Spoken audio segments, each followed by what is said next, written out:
반갑습니다. 삶의 깊이를 천천히 기록하는 비스타의 기록입니다. 오늘도 이렇게 찾아와 주셔서 감사합니다. 바쁜 하루 중에 잠시 멈추고 이 영상을 틀어주신 여러분께 먼저 고맙다는 말씀을 드리고 싶습니다. 오늘 이야기를 시작하기 전에 잠깐 한 가지만 부탁드리겠습니다. 비스타의 기록에서 전하는 조용한 인생의 지혜를 가장 먼저 받아보고 싶으신 분들은 구독과 좋아요 한번 눌러주시면 감사하겠습니다. 거창한 이야기가 아닙니다. 그냥 삶을 살다 보면 한 번쯤은 떠올리게 되는 그런 이야기들을 담고 있습니다. 마음이 잠깐이라도 쉬어갈 수 있는 공간이 되고 싶습니다. 자, 이제 오늘의 이야기를 시작하겠습니다. 살다 보면 이상하게도 늘 마음 한구석이 무거운 사람들이 있습니다. 특별히 큰 사고가 난 것도 아닙니다. 아픈 곳이 있는 것도 아닙니다. 먹을 것이 없는 것도 아닙니다. 그런데도 자꾸만 어딘가 불행하다는 느낌, 자꾸만 뭔가 부족하다는 느낌, 자꾸만 내 인생은 왜 이럴까 싶은 느낌. 혹시 여러분도 이런 적이 있으셨습니까? 아침에 눈을 뜨는데 딱히 나쁜 일이 일어난 건 아닌데 괜히 한숨부터 나오는 그런 날. 아무도 없는 방에 혼자 앉아서 창밖을 바라보다가 나는 왜 이렇게 사는 건가 싶은 그런 순간. 사람은 누구나 그런 날이 있습니다. 그런데 문제는 어떤 사람들은 그게 하루 이틀이 아니라 몇 달이 되고 몇 년이 되고 어느 순간 그게 그냥 자기 삶이 되어버린다는 겁니다. 불행이 특별한 사건이 아니라 일상이 되어버리는 것입니다. 왜 그럴까요? 왜 어떤 사람은 같은 상황에서도 담담하게 살아가고 어떤 사람은 아무 이유 없이도 늘 불행한 걸까요? 19세기 독일의 철학자 쇼펜하우어는 인간의 불행에 대해 평생을 고민한 사람입니다. 그는 세상을 낙관적으로 보지 않았습니다. 오히려 반대였습니다. 인간의 삶은 근본적으로 고통이다. 그가 남긴 말입니다. 처음 들으면 너무 냉정하다 싶습니다. 심하다 싶기도 합니다. 그런데 나이가 들수록 살면 살수록 이 말이 왜 그렇게 무거운지 조금씩 이해가 됩니다. 쇼펜하우어는 이렇게 말했습니다.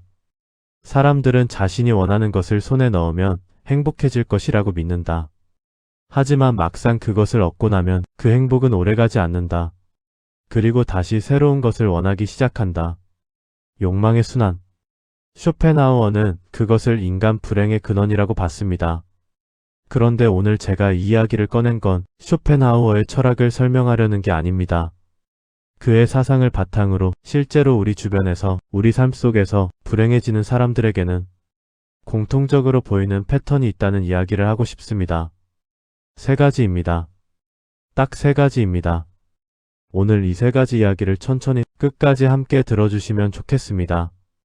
첫 번째, 비교를 멈추지 못하는 사람들. 경상남도 창원에 사시는 김술래 씨. 올해 71살입니다. 퇴직하신 남편과 둘이서 작은 아파트에 살고 계십니다. 자녀는 둘. 큰딸은 서울에서 직장을 다니고 작은 아들은 결혼해서 경기도 쪽에 삽니다.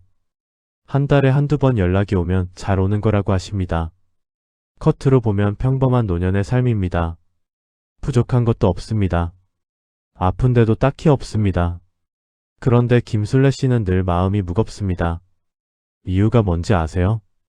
같은 아파트 6층에 사는 박 씨 때문입니다. 박 씨는 자녀가 셋인데 주말마다 온 가족이 와서 왁자지껄합니다. 손주들 뛰어다니는 소리가 아래층까지 들린다고 합니다. 명절이면 차가 두세 대씩 세워집니다. 김술래 씨는 그 소리를 들을 때마다 왠지 모를 서글픔이 밀려온다고 했습니다. 우리 애들은 왜 저렇지 못할까? 내가 뭘 잘못한 건가? 남들은 다 저렇게 사는데. 처음에는 가끔이었습니다. 그런데 그게 자꾸 반복되다 보니 어느 순간부터 박 씨 가족이 보이는 게 싫어졌습니다. 엘리베이터에서 마주치면 괜히 불편했습니다. 명절이 되면 일부러 외출을 피했습니다. 그리고 그 서글픔은 결국 남편에게로 자녀에게로 향했습니다. 당신은 왜 저 집 남편처럼 못하냐? 애들이 왜 저렇게 무심하냐? 집안 분위기는 점점 무거워졌습니다. 정작 큰 문제는 없었는데 비교 하나가 모든 것을 물들여 버린 겁니다. 이것은 김술래 씨만의 이야기가 아닙니다. 우리 모두의 이야기입니다. 미국 코넬 대학교 연구팀이 수백 명의 노년층을 대상으로 조사를 한 적이 있습니다. 당신이 불행하다고 느낄 때 그 감정의 원인이 무엇입니까? 라는 질문을 던졌는데 놀랍게도 응답자의 68%가 다른 사람과 나 자신을 비교했을 때라고 답했습니다. 68%입니다. 절반이 넘는 사람들이 자신의 불행이 비교에서 시작된다고 느끼고 있었던 겁니다. 쉽게 말하면 내 삶 자체가 나빠서 불행한 게 아니라 옆 사람의 삶을 보면서 내 삶이 나빠 보이게 된다는 겁니다. 이게 굉장히 중요한 지점입니다. 쇼펜하우어는 이런 말을 했습니다. 타인의 눈에 비친 자신의 모습에 지나치게 신경을 쓰는 것, 이것이 인간 불행의 아주 큰 원천이다. 그는 비교가 인간을 얼마나 소모적으로 만드는지를 정확하게 꿰뚫어 봤습니다. 지금으로부터 약 200년 전의 한 말인데 지금 이 시대에도 그대로 들어맞습니다. 오히려 지금은 더합니다. 스마트폰이 생기고 SNS가 생기고 나서 우리는 하루에도 수십 번씩 다른 사람의 삶을 들여다보게 됐습니다. 여행 간 사진, 손주들과 찍은 가족 사진, 새로 이사한 좋은 집, 맛있는 음식. 그걸 보면서 우리는 나는 왜 저렇게 못 살까를 하루에도 수십 번씩 반복하게 됩니다. 그러면 어떻게 됩니까? 내 삶이 실제로 나빠진 건 하나도 없는데 마음은 자꾸만 가난해지는 겁니다. 여기서 한 가지 심리적인 이야기를 드리겠습니다. 심리학에서는 이것을 사회 비교 이론이라고 부릅니다. 인간은 본능적으로 자신을 다른 사람과 비교합니다. 원래는 생존을 위한 본능이었습니다. 내가 집단 안에서 어느 위치에 있는지 파악해야 살아남을 수 있었던 시절의 유산입니다. 그런데 문제는 이 본능이 지금도 작동한다는 겁니다. 더 이상 생존의 위협이 없는 시대인데도 우리 뇌는 여전히 옆 사람과 나를 비교하면서 나는 충분한가, 부족한가를 끊임없이 계산합니다. 그리고 대부분의 비교에서 우리는 패배합니다. 왜냐하면 사람들은 자신의 좋은 것만 내보이기 때문입니다. 실제로 박 씨 가족이 주말마다 오는 것처럼 보여도 그 안에 무슨 갈등이 있는지, 무슨 이야기가 오가는지는 모릅니다. 우리가 보는 건 겉면뿐입니다. 그런데 우리는 그 겉면과 나의 속면을 비교합니다. 남의 포장지와 내 속살을 비교하는 겁니다. 당연히 질 수밖에 없습니다. 혹시 여러분도 그런 적 있으셨습니까? 분명히 내 삶이 나빠진 건 없는데 누군가의 삶을 보고 나서 갑자기 내 삶이 초라하게 느껴지는 그런 순간. 그게 하루에 몇 번이나 있으십니까? 그 비교가 쌓이고 쌓이면 어느 순간 내 삶 전체가 실패처럼 느껴지기 시작합니다. 그게 불행의 시작입니다. 김술래 씨 이야기로 다시 돌아가겠습니다. 어느 날 큰딸이 서울에서 내려왔습니다. 오랜만에 셋이서 밥을 먹었습니다. 그런데 딸이 밥상 앞에서 이런 말을 했습니다. 엄마, 요즘 얼굴이 왜 이렇게 어두워요? 김술래 씨는 그 말에 아무 말도 못했습니다. 그냥 숟가락만 내려놓았습니다. 딸이 손을 잡으면서 물었습니다. 무슨 일 있어요? 김술래 씨는 한참 있다가 말했습니다. 아니야. 그냥 나는 왜 이렇게 사는가 싶어서. 딸이 물었습니다. 뭐가 부족해요, 엄마? 그 질문에 김술래 씨는 대답을 못했습니다. 부족한 게 뭔지 말로 설명할 수가 없었습니다. 그냥 불행했습니다. 그냥 서글펐습니다. 그런데 그게 왜인지는 몰랐습니다. 그날 밤 딸이 돌아가고 혼자 방에 앉아서 김술래 씨는 처음으로 생각해 봤습니다. 나는 지금 행복하지 않은데 도대체 무엇과 비교해서 불행한 걸까? 생각해보니 내 삶이 나빠진 게 아니었습니다. 남편이 갑자기 나빠진 것도 아니었습니다. 자녀가 갑자기 불효를 한 것도 아니었습니다. 그냥 옆집 소리를 자꾸 듣다 보니 내 삶이 그것보다 못한 것 같았던 겁니다. 비교가 불행을 만들어낸 겁니다. 없던 불행이 비교 때문에 생겨난 겁니다. 쇼펜하우어는 이렇게 말했습니다. 남들이 무엇을 생각하는지에 대해 지나치게 신경 쓰지 마라. 그것에 우리가 쏟아붓는 에너지의 절반만 절약해도 우리는 훨씬 더 나은 삶을 살 수 있다. 이 말이 얼마나 현실적입니까? 우리가 남을 신경 쓰고 비교하고 부러워하는 데 쓰는 에너지가 얼마나 됩니까? 그 에너지를 내 삶에 쏟으면 어떻게 됩니까? 이제는 그 질문을 우리 스스로에게 던져볼 때가 됐습니다.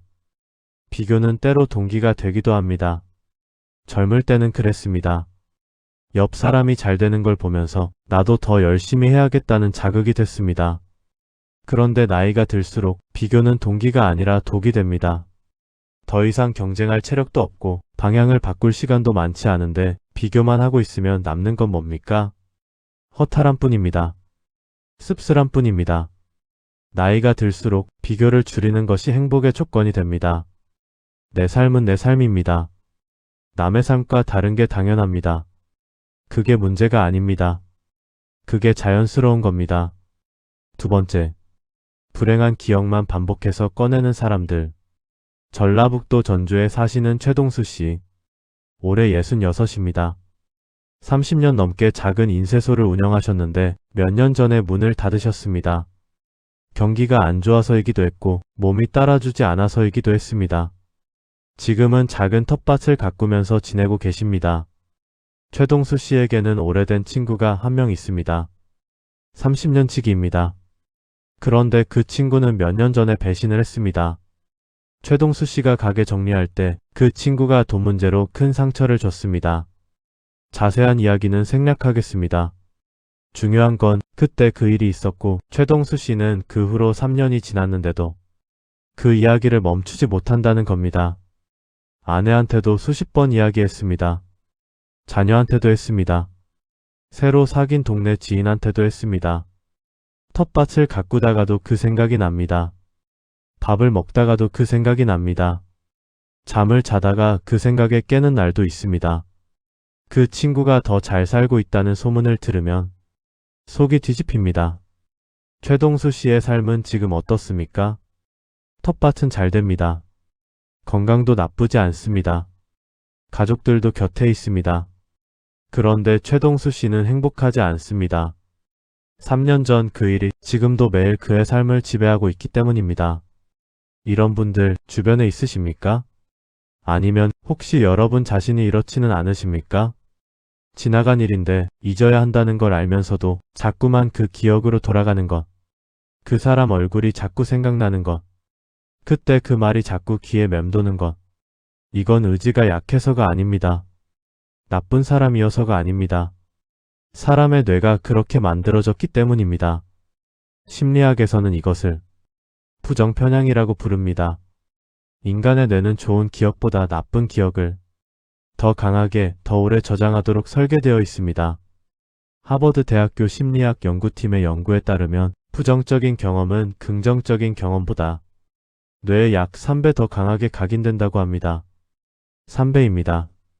쉽게 말하면 오늘 하루 동안 좋은 일이 3가지 있었어도 나쁜 일이 하나 있으면 그 하나가 3가지를 다 덮어버릴 수 있다는 겁니다. 왜 그렇게 됐을까요? 이것도 생존 본능입니다. 원시시대 인간은 위험한 상황을 오래 기억해야 살아남을 수 있었습니다. 맹수를 만난 기억, 독이 있는 음식을 먹은 기억, 위험한 장소를 피해야 하는 기억. 이런 것들을 강하게 기억해야 같은 위험에 다시 빠지지 않을 수 있었습니다. 그래서 뇌는 나쁜 기억을 더 강하게 저장합니다. 그런데 문제는 그 본능이 지금도 작동한다는 겁니다. 더 이상 맹수가 없는 시대인데도 3년 전에 배신당한 기억을 살아남기 위해 매일 꺼내보는 겁니다. 그런데 여기서 중요한 게 있습니다. 기억을 꺼내는 것, 그게 문제가 아닙니다. 기억을 꺼낼 때마다 그 감정도 같이 다시 경험하는 것, 그게 문제입니다. 3년 전 일을 떠올릴 때 최동수 씨는 그냥 그런 일이 있었지 하고 넘어가지 않습니다. 그때의 배신감을, 그때의 분노를, 그때의 억울함을 매번 새롭게 경험합니다. 뇌는 과거와 현재를 잘 구분하지 못합니다. 생생하게 떠올리면 뇌는 그게 지금 일어나는 일이라고 착각합니다. 그래서 3년 전 일인데도 몸에서는 지금 그 일이 일어나는 것처럼 반응합니다. 심장이 빨라지고 위가 쓰라리고 잠이 안 오고 온종일 기분이 나빠집니다. 최동수 씨는 3년째 매일 배신을 당하고 있는 겁니다. 실제로는 3년 전에 끝난 일인데 쇼펜하우어는 이런 말을 했습니다. 과거를 자꾸 반추하는 것은 자기 자신을 고문하는 행위다. 그것은 이미 지나간 화살에 자꾸 맞으려고 몸을 갖다 대는 것과 같다. 이 표현이 정확합니다. 이미 날아가 버린 화살인데 내가 자꾸 그 자리로 달려가서 또 맞는 겁니다. 그 화살이 나를 다시 쏘는 게 아닙니다. 내가 그 화살 앞으로 가는 겁니다. 최동수 씨가 그 친구를 용서해야 한다는 이야기가 아닙니다. 그럴 필요도 없습니다. 용서는 상대방을 위해 하는 게 아니라 나를 위해 하는 것이지만 그것조차 쉽지 않다는 것도 압니다. 제가 하고 싶은 이야기는 그 기억에서 감정만 분리할 수 있느냐 하는 겁니다. 그 일이 있었다는 사실은 변하지 않습니다. 그런데 그 일을 떠올릴 때마다 분노와 억울함을 새로 경험해야 하느냐, 그건 다른 문제입니다. 그래, 그때 그런 일이 있었지. 나는 억울했지. 그런데 그 일은 이미 끝났고 지금 나는 텃밭에 있고 오늘 고추가 빨갛게 익었구나. 이렇게 넘어올 수 있느냐? 그게 불행을 끊는 힘입니다. 스탠퍼드 대학교 심리학과에서 60세 이상 노년층을 대상으로 연구를 진행했습니다. 10년 이상의 장기 연구였습니다. 연구 결과 나이가 들수록 주관적 행복감이 높아지는 사람들의 공통점이 있었습니다. 그들은 과거의 부정적인 사건으로는 기억하되 그 감정을 현재까지 끌고 오지 않는 능력이 있었다는 겁니다. 연구자들은 이것을 감정적 지혜라고 불렀습니다. 쉽게 말하면 나쁜 일은 기억하되 그 나쁜 감정은 과거에 두고 오는 것. 그게 나이 들수록 행복한 사람들의 공통적인 능력이었습니다.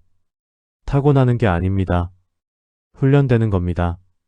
의식적으로 연습하는 겁니다. 혹시 지금 여러분의 마음속에도 몇 년째 꺼내보고 있는 기억이 있습니까? 그때 그 사람, 그때 그 말, 그때 그 상황. 그것이 지금도 여러분의 오늘을 먹고 있지는 않습니까? 과거의 일이 오늘을 지배하게 두지 마십시오. 오늘은 오늘의 것입니다. 최동수 씨는 요즘 변화가 생겼습니다. 아내가 어느 날 이런 말을 했습니다. 여보, 그 이야기할 때마다 당신 얼굴이 10년은 늙어요. 그 사람은 아마 당신 생각도 안 하고 살 텐데 왜 우리가 그 사람 때문에 이래야 해요? 그 말이 최동수 씨 가슴에 꽂혔습니다. 그 사람은 아마 나 생각도 안 하고 살 텐데. 맞는 말이었습니다. 그 후로 최동수 씨는 그 생각이 올라올 때마다 일부러 텃밭으로 나갑니다. 흙을 만지고 물을 주고 고추를 살핍니다. 완전히 사라지지는 않습니다. 그래도 예전보다는 훨씬 덜 올라옵니다. 그리고 요즘은 저녁에 잠을 잘 잔다고 합니다. 세 번째, 스스로를 쉬게 하지 못하는 사람들. 경기도 수원에 사시는 이정순 씨. 올해 68입니다. 평생 가족을 위해 사셨습니다. 남편 뒷바라지, 자녀 교육, 집안 살림. 한 번도 나를 위해라는 생각을 해본 적이 없다고 하십니다. 그게 당연한 거라고 생각하셨습니다. 그런데 자녀들이 다 결혼하고 남편도 몇 년 전에 돌아가시고 이제 혼자가 됐습니다. 이정순 씨는 지금 뭘 해야 할지 모르겠다고 합니다. 하고 싶은 게 뭔지도 모르겠다고 합니다. 좋아하는 게 뭔지도 생각나지 않는다고 합니다. 저는 그냥 태어나서 살다가 늙어버린 것 같아요. 이정순 씨가 한 말입니다. 이 말이 얼마나 무겁게 들립니까? 이것은 이정순 씨가 잘못 산 게 아닙니다. 오히려 너무 잘 살았습니다. 너무 잘 사셨습니다. 가족을 위해, 남들을 위해. 그런데 딱 한 가지. 자기 자신을 위한 시간을 한 번도 허락하지 않으셨습니다. 평생 자신에게 쉬어도 되라고 말해본 적이 없었습니다. 쇼펜하우어는 이런 말을 남겼습니다. 모든 고통의 근원은 욕망이지만 진정한 행복은 자기 자신과 평화롭게 지내는 데서 온다. 자기 자신과 평화롭게 지내는 것. 이 말을 들으면서 어떤 생각이 드십니까? 나는 지금 나 자신과 평화롭습니까? 아니면 나 자신에게 너무 가혹하지 않습니까? 이 나이에 내가 뭘 안다고. 다들 힘드는데 나만 힘들다고 할 수 없지. 이런 말들 혹시 자신에게 자주 하고 계시지는 않습니까? 이정순 씨 이야기를 계속하겠습니다. 어느 날 동네 복지관에서 수채화 강좌를 연다는 소식을 들었습니다. 이정순 씨는 처음에 망설였습니다. 이 나이에 그림을요? 웃기지. 어디 가면 민폐지. 그걸 해서 뭐가 돼요? 주변 사람들한테 이야기도 못했습니다. 괜히 우스워 보일 것 같았습니다. 그런데 딸이 한 번만 가보라고 했습니다. 그냥 한 번만. 이정순 씨는 떨리는 마음으로 갔습니다. 붓을 처음 잡아봤습니다. 손이 어색했습니다. 손도 삐뚤었습니다. 그런데 이상하게 그 시간이 끝나고 집에 돌아오는 길이 오랜만에 가볍다는 느낌이 들었습니다. 다음 주에 또 갔습니다. 그 다음 주에도 갔습니다. 석 달이 지났습니다. 이정순 씨는 이런 말을 했습니다. 처음으로 뭔가를 하면서 다 잘해야 한다는 생각을 안 했어요. 그냥 내가 하고 싶어서 하는 거니까. 처음으로 다 잘해야 한다는 생각을 안 했다. 이 말이 얼마나 큰 말인지 아십니까? 평생 가족을 위해 남들 눈을 위해 살아오셨는데 처음으로 그냥 자신을 위해 뭔가를 하신 겁니다. 예일대학교 심리학 연구팀이 노년층의 심리적 건강과 관련된 연구를 발표했습니다. 연구에 따르면 자기 자신을 위한 시간을 갖는 것, 즉 아무런 생산성이나 결과 없이 순수하게 자신이 좋아서 하는 활동을 가진 노년층은 그렇지 않은 그룹에 비해 우울감이 현저하게 낮았습니다. 뿐만 아니라 인지 기능 저하 속도도 느렸습니다. 쉽게 말하면 자신을 위해 사는 것이 몸도 마음도 건강하게 만든다는 겁니다. 이건 이기적인 게 아닙니다. 오히려 가족들에게도 좋은 겁니다. 자신이 건강하고 평온해야 가족들에게도 편안한 사람이 될 수 있습니다. 우리 세대는 참 많은 것을 참아왔습니다. 하고 싶은 것도 참고, 먹고 싶은 것도 참고, 쉬고 싶어도 참고. 그게 미덕이라고 배웠습니다. 그게 책임감이라고 생각했습니다. 틀린 말이 아닙니다. 그 덕분에 가족을 먹이고 입히고 교육시켰습니다. 나라도 키웠습니다. 그건 자랑스러운 일입니다. 그런데 이제는 그 참아왔던 것들을 조금씩 꺼내도 됩니다. 아직 늦지 않았습니다. 쇼펜하우어는 이렇게 말했습니다. 행복이란 고통의 부재이다. 그러므로 자신을 불필요한 고통에 노출시키지 않는 것, 그것이 지혜다. 자신을 불필요한 고통에 노출시키지 않는 것. 이 말을 우리 삶에 대입해보면 어떻게 됩니까? 하지 않아도 될 걱정을 하고 있지는 않습니까? 자녀가 이미 다 컸는데도 밤새 걱정하고 있지는 않습니까? 어차피 바꿀 수 없는 과거를 붙들고 있지는 않습니까? 남들이 나를 어떻게 볼까를 하루에도 수십 번 생각하고 있지는 않습니까? 그게 다 불필요한 고통입니다. 자신이 자신에게 주는 고통입니다. 이제는 자신을 조금 쉬게 해도 됩니다. 자신에게 조금 너그러워도 됩니다. 이 정도면 됐다. 이 정도면 잘 살았다. 그 말을 남이 해주기를 기다리지 마십시오. 자신이 자신에게 먼저 해주십시오. 오늘 이야기를 정리하겠습니다. 불행해지는 사람들에게는 세 가지 공통적인 특징이 있었습니다. 첫 번째는 남과 비교하는 것을 멈추지 못하는 것이었습니다. 내 삶이 나빠진 게 아닌데 남의 삶을 보면서 내 삶이 나빠 보이게 만드는 것. 비교는 없던 불행을 만들어냅니다. 두 번째는 지나간 상처를 매일 새롭게 경험하는 것이었습니다. 이미 끝난 일인데 그 감정을 오늘도 꺼내서 다시 겪는 것. 과거의 화살을 자꾸 맞으러 가는 것. 세 번째는 자기 자신을 쉬게 하지 못하는 것이었습니다. 평생 남을 위해 살다가 자기 자신을 위한 시간은 허락하지 못하는 것. 이기적이라는 생각에 자신을 놓아주지 못하는 것. 이 세 가지가 쇼펜하우어가 말한 인간의 고통과 어떻게 연결됩니까? 비교는 타인을 통해 자신을 규정하는 것입니다. 상처 반추는 과거에 자신을 가두는 것입니다. 자기 방치는 자신에게 가장 가혹한 것입니다. 셋 다 자기 자신에 대한 이야기입니다. 불행은 멀리서 오지 않습니다. 대부분은 자기 자신에게서 옵니다. 그렇다면 어떻게 해야 합니까? 거창한 것이 아닙니다. 첫 번째, 오늘 하루만큼은 남의 삶을 들여다보지 않는 것. 스마트폰을 내려놓고 내 텃밭을, 내 방을, 내 밥상을 바라보는 것. 두 번째, 그 기억이 올라올 때 감정을 따라가지 않는 것. 그랬지. 그런데 그건 이미 지나갔어. 그 한마디를 스스로에게 해주는 것. 세 번째, 오늘 딱 한 가지 나를 위한 것을 하는 것. 산책이어도 됩니다. 차 한 잔이어도 됩니다. 좋아하는 음악 하나를 듣는 것이어도 됩니다. 작아도 됩니다. 나를 위한 것이면 됩니다. 마무리하면서 이런 이야기를 드리고 싶습니다. 우리가 나중에 후회하는 건 남에게 더 잘해주지 못한 것이 아닙니다. 나 자신에게 너무 모질게 살았다는 것. 그게 더 많습니다. 평생 참고 견디고 희생하면서 자신에게는 한 번도 친절하지 못했다는 것. 그것이 늦은 후회로 남는 경우가 많습니다. 쇼펜하우어는 비관적인 철학자로 알려져 있습니다. 세상을 어둡게 봤습니다. 그런데 그의 글을 깊이 읽다 보면 그 안에는 이런 메시지가 있습니다. 세상이 원래 고통스럽다는 걸 알면 그것을 피하려 발버둥치는 대신 고통을 줄이는 현명한 선택을 할 수 있다. 비관이 아니라 현실입니다. 현실을 직시하고 거기서 자신을 위한 최선의 선택을 하는 것. 그게 쇼펜하우어가 말하는 삶의 지혜였습니다. 오늘 이 긴 이야기 끝까지 함께 해주셔서 진심으로 감사합니다. 어쩌면 오늘 이야기 중에 아, 내가 그랬구나 하고 마음에 걸리는 부분이 있으셨을 수도 있습니다. 그게 이야기를 들은 이유입니다. 깨달음은 언제나 늦게 옵니다. 그런데 늦었다고 해서 의미 없는 게 아닙니다. 지금 이 순간부터 달라지면 됩니다.